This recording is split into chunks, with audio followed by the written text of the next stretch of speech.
नारायणं नमस्कृत्य नरं चैव नरोत्तमं देवीं सरस्वतीं व्यासं ततो जयमुदीरये। सैदानन्दरूपाय विश्वोत्पत्त्यादिहेतवे तापत्रयविनाशाय श्रीकृष्णाय वयं नमः। सशङ्खचक्रं सकिरीटकुण्डलं सपीतवस्त्रं शिरसारवीक्षणं सहारवक्षस्थलकौस्तुभं श्रियं नमामि विष्णुं शिरसा चतुर्भुजं।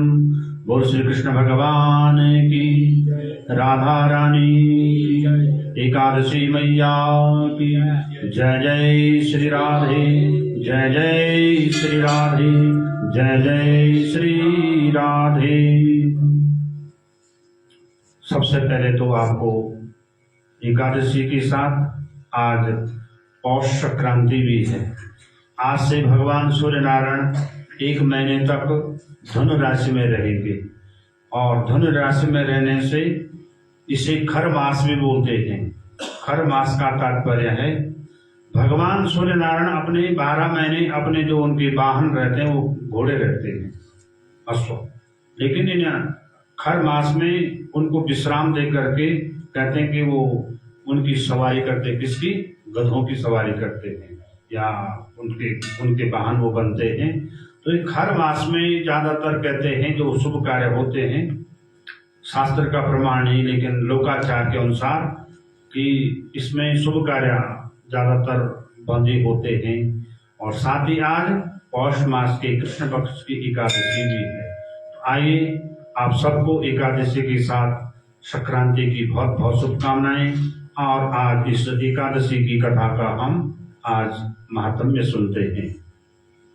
युधिष्ठिरोवाच पौषस्य कृष्ण पक्षे तो के एकादशी भवे किं नाम को विदत्तश्च को देवास्त पूजते एकदा चक्षुर्मे स्वामिन् विस्तीर्णं जनार्दनम।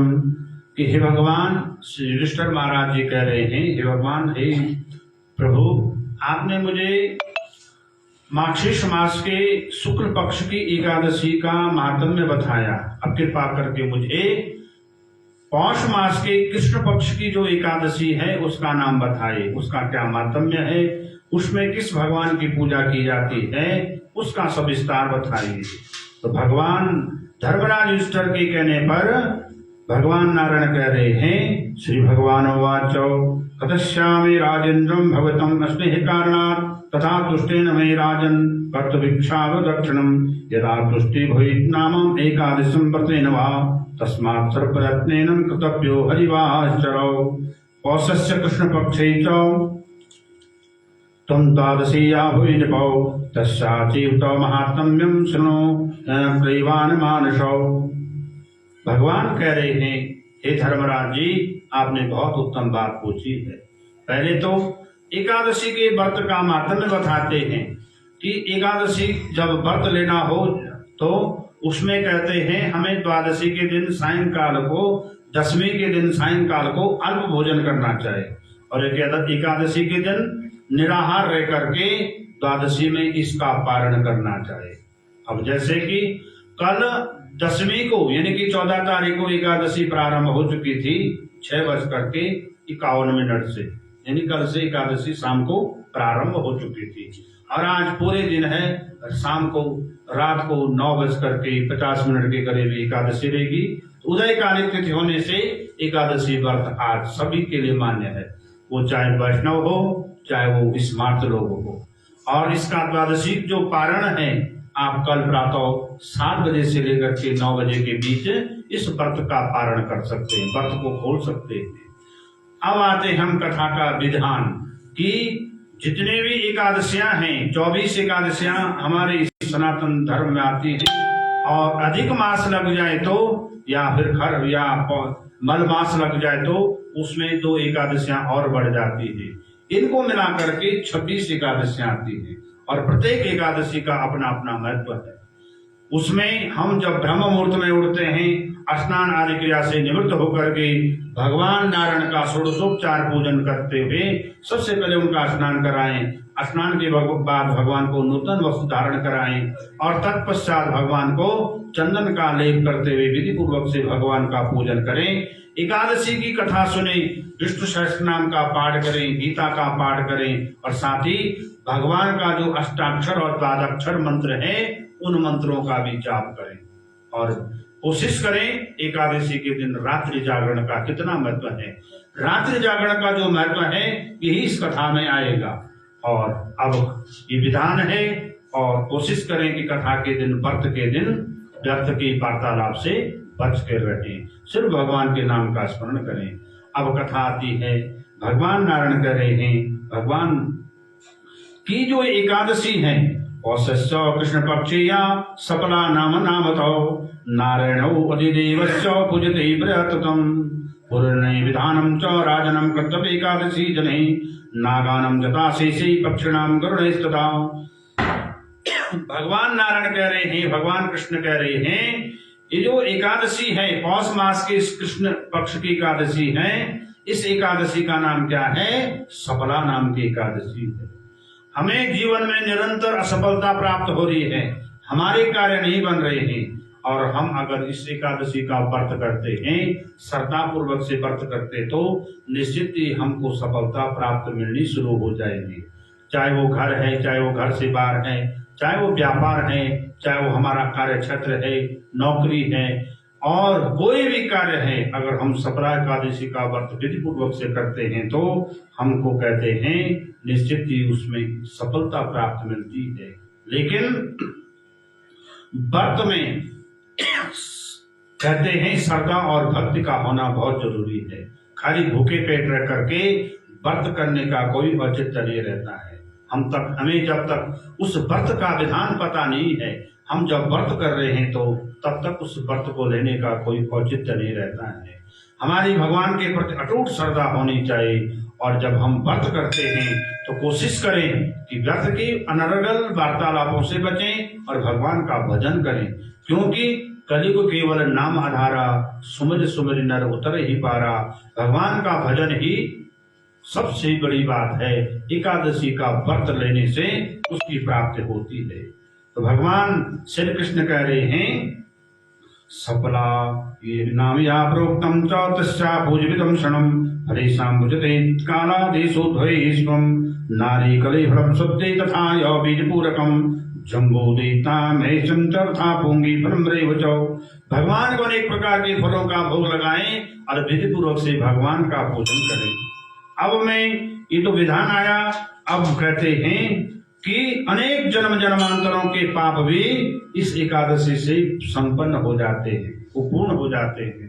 जन्म जन्मांतर के पाप ऐसे नष्ट हो जाते हैं जैसे कहते हैं रुई के ढेर में आग लगने से वो उसी क्षण नष्ट हो जाता है।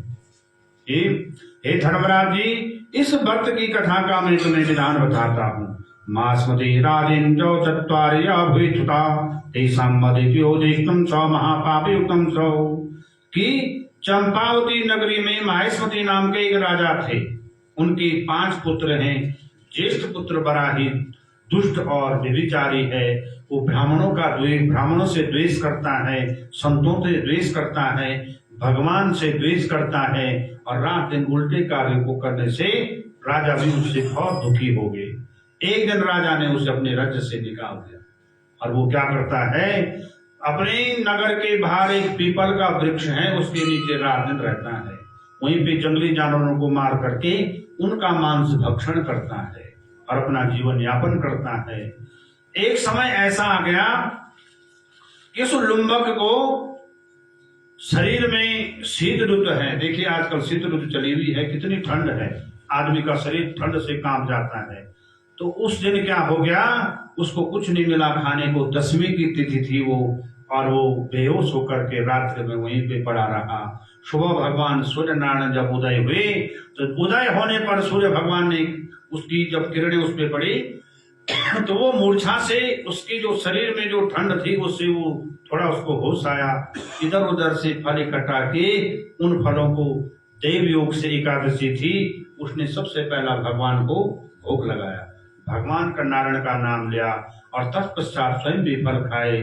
रात्रि में फिर ठंड लग गई, उससे क्या हो गया, वो ठंड के कारण उसे रात को नींद भी नहीं आई। और एक काम क्या हो गया, एक तो व्रत ले लिया और दूसरा क्या हो गया, उसका रात्रि जागरण हो गया। एकादशी के दिन रात्रि जागरण का बड़ा महत्व है। दो काम हो गए, एक तो एकादशी थी और दूसरा क्या हो गया, उसका रात्रि जागरण हो गया। द्वादशी के दिन जैसे भगवान सूर्यनारायण प्रकट हुए, कहते वहां पे उसके सामने दिव्य घोड़े प्रकट हो गए, उसका शरीर दिव्य हो गया और भगवान नारायण कहते हैं कि सब तुम्हें सफला एकादशी के अनजाने में की हुई व्रत का फल प्राप्त हुआ है। वो गदगद हो गया, उसके शरीर से जो ऐसे पाप किए थे, उसने हमेशा पशुओं को मारता था, हमेशा लोगों को लूटता था, अनजाने में उसने सफला एकादशी का व्रत किया और उस व्रत के प्रभाव से क्या हो गया, वो एक तरह से उसे सिद्धि प्राप्त हो गई, चमत्कार प्राप्त हो गया और वो क्षमा याचना की उसने भगवान से, भगवान का वंदन किया बार बार और कहते हैं वो घर आया, अपने पिता से क्षमा मांगी और सारा विस्तार बताया कि पिताजी अनजाने में मैंने एकादशी का व्रत किया था और उस एकादशी के व्रत के प्रभाव से मेरे सारे पाप नष्ट हो गए हैं। तो पिता भी बड़े प्रसन्न हुए, अपना राज्य अपने ज्येष्ठ पुत्र को दिया और कहते हैं सफला एकादशी के व्रत के प्रभाव से वह निष्कंटक राज्य करने बैठ गया, भगवान के नाम का उच्चारण करने बैठ गया। तो कहते हैं सफला एकादशी के व्रत के प्रभाव से हमारे जन्म जन्मांतर के पाप स्वतः ही नष्ट हो जाते हैं और उसमें भगवान की भी कृपा बन जाती है। तो कथा का सार क्या है कि एक तो हमें भगवान की भक्ति श्रद्धा भाव से करनी चाहिए और भगवान, अगर हम अनजाने में भी भगवान का भजन करते हैं तब भी भगवान हम पे अति कृपा करते हैं। इस सफला एकादशी का व्रत करने वाले को 100 अश्वमेध यज्ञ के बल फल के बराबर फल की प्राप्ति होती है। आइए हम सब भगवान श्री राधा कृष्ण के दिव्य दर्शनों के साथ इस एकादशी का व्रत, इसकी कथा और इसके जो महात्म्य बताया गया है, अष्टाक्षर और द्वादशाक्षर जो मंत्र हैं, उन मंत्रों का जाप करते हुए अपने जीवन में को भी सफल बनाएं और भगवान नारायण की हम पे सब पर अति कृपा रहे। इन्हीं कामनाओं के साथ आप सबको एकादशी और संक्रांति की बहुत बहुत शुभकामनाएं। श्री कृष्ण गोविंद हरे मुरारे, हे नाथ नारायण वासुदेवा, हे नाथ नारायण वासुदेवा, हे नाथ नारायण वासुदेवा। बोल श्री कृष्ण भगवान की, राधा कृष्ण भगवान की जय। जय श्री राधे श्याम।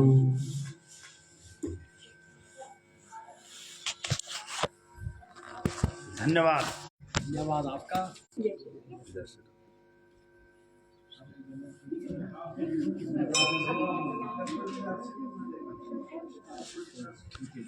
धन्यवाद।